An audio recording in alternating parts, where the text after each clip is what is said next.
Well, better late than never. It's only a few minutes. 3 to be exact. I apologize because I don't know if y'all are having the same problems I am, but holy cow, has the energy been shifting with me so much so that the phone shuts off, the computer shuts down, everything just kind of goes haywire when it wants to. I believe this is probably where a lot of us are finding ourselves. March is a real big astrological month, as you all know. And we're all kind of struggling with how that looks for us and what that means for us. Some of us are really opening strong, and some of us are, trying to eke out slowly to see if they're going to get slacked down by the energy out there again. Today's talk is on chapter 12, Spirit Gifts. I know that this is something that everybody is interested in. I think that everybody wants to have their gifts come forward. And so they really set that as a priority. Um, they pick up tarot decks, they pick up this, I Ching, they, different healing, they become involved in energy work. All of this is great because it helps us to progress in our spiritual path, because it starts opening doors to higher consciousness. Some people just want to stay with their intuition and their spirit gifts, and I'm fine with that. I would rather they use it for bringing forth higher levels of awareness, but I just wished everybody would. It's so much nicer when we grow spiritually. I will tell you that for myself, I didn't want to open my gifts until I knew what I was getting into. So I did a lot of studying in metaphysics and theosophy and philosophy and things that really led me to get grounded and question the things that I wanted to make manifest. Um, so that's why I'm a metaphysics instructor. I also teach intuitive development, and I teach a lot of other different things associated with metaphysics. Today, from my book, Mastering Metaphysics, The Foundations and Principles, we're in chapter 12, which is Spirit Gifts, which is why we're talking about this. If you like our channel, please like, subscribe, and share with people. If you find one of our talks terrific, or please go and share that talk with everyone else. If you find it less than terrific, please tell me.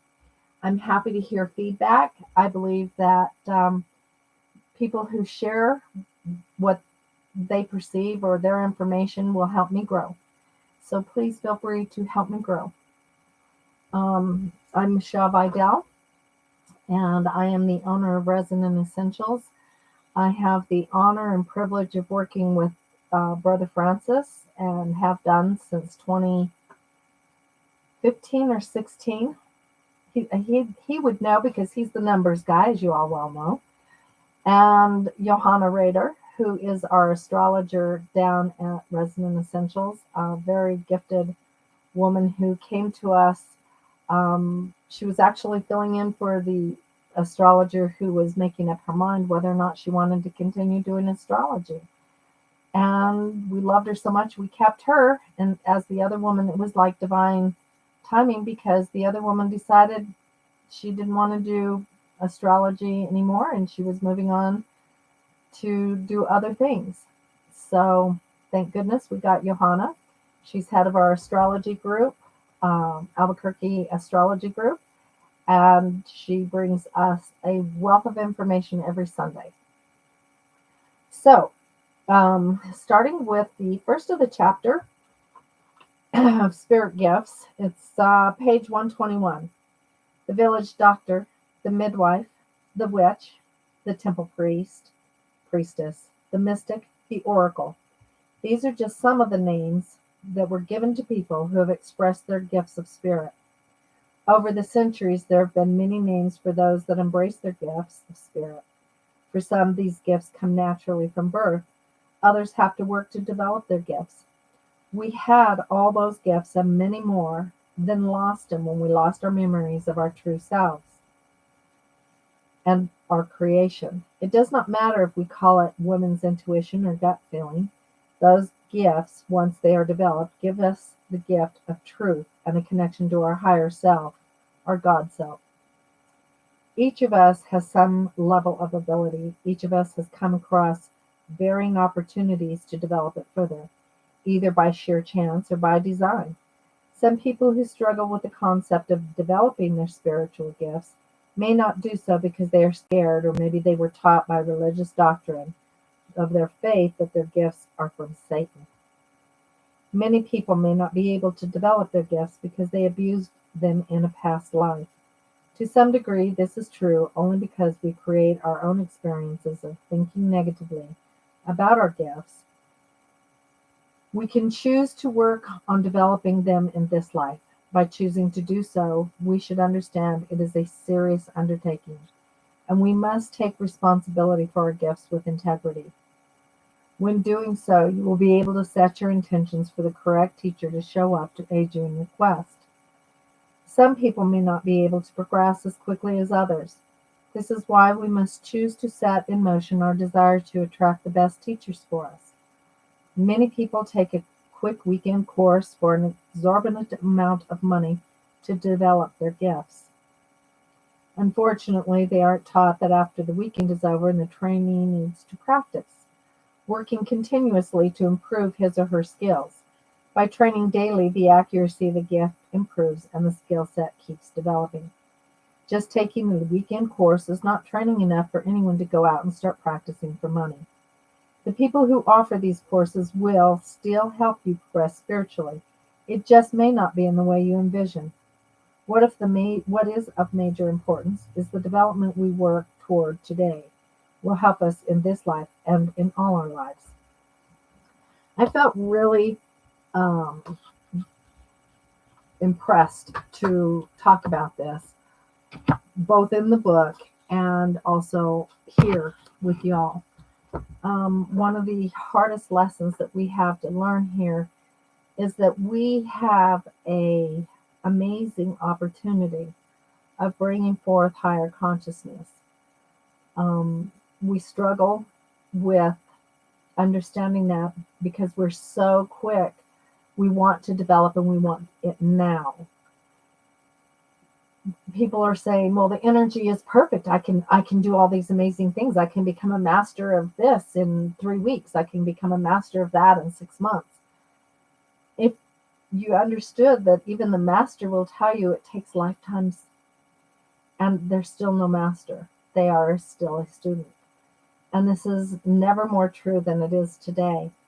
People are really taxed for money. They're trying to show their gifts on social media for money. This can and will set people back emotionally, spiritually, and psychically. It is important for us to recognize that we are responsible for the truths that we share. When someone has a misunderstanding and goes down a wrong path with that misunderstanding because of something someone said, the onus is put on the person who gave the false information. I will share with you that I've seen many people trying to capitalize and monetize their work in a way that it becomes a gee, get a reading here, and they're just making stuff up. You really need to be careful when choosing someone to help you develop your intuition. I've worked with many people over many years and have come to one understanding, and it was never more glaringly apparent than the one person who told me, I've been like this all my life. I didn't know there were rules. Well, there aren't rules per se, but there are procedures, and those procedures help you develop more. When we jump into the fray thinking that we know everything and that we are these magnificent beings of magnificent opportunity that can do no wrong, then our accuracy starts to tumble off of our ego. You want somebody who's going to give you a reading full within their integrity. That's why the practitioners I work with are so valuable to me, because each one of them has been vetted, each one of them stands in their integrity, and each one of them gives from the heart. You can't ask for any more than that. Some people that I work with, if I told them, you should be teaching this, they cringe because they don't want to teach, they just want to learn more. While others go, well, maybe, but not right now. It is a very powerful person that chooses to take on the role of teacher, because they take a lot of criticism and they take a lot of questions. When their heart is wide open, they take a lot of attack. What happens in this case is that you can tell the person who's in their true teaching integrity, because they want the best for you, even if that means passing you on to somebody else. Even if that means saying, hey, you're not ready for what I teach, you need to go over here and learn what's happening over there. Our spirit gifts are well within us. They aren't gifts, they're just a part of who we are naturally. And the hardest thing about this is that when we come to our spirit gifts, the part of who we are naturally, we misuse them in other lives.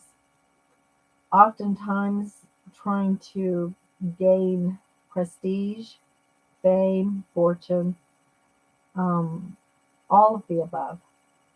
This is where the errors come in. So I ask you, when you look for a teacher who wants to teach you what they know, look for the ones that are working in integrity. Look for the ones that are not, they don't have a sell bite at the end of their free seminar. I've learned how to do that. I'm not very good at it, obviously, but I plug away, because it's not so much the opportunity to gain more money as much as it is the opportunity to teach in integrity. So, please think about it. Your gifts are special. You don't know if you can do levitation. You don't know if you can do mediumship. You don't know if you're telekinetic. You don't know if you need to read tarot, I Ching, oracle. You don't know if you need to do direct readings, billet readings, evidentiary mediumship. There are many ways to express our gifts of spirit, including in the healing industry. You could be a massage therapist. You could be a holistic kinesiologist, a chiropractor. You could be a nurse practitioner, all of which bring healing in some form or another. Doctors, nurses, paramedics. We all have passion for the work that we do. And you want to find that one who has the right passion for you. So with that being said, don't be so quick to run out there and make a dollar. Just be quick to bring forth higher consciousness. Look for spiritual progression in order to use your gifts responsibly. It's not just drink responsibly. It's just read or heal responsibly too. From my heart to all of yours, I hope you're having a great day and a beautiful weekend. And we will see you next Friday. Talk to you then. Bye now.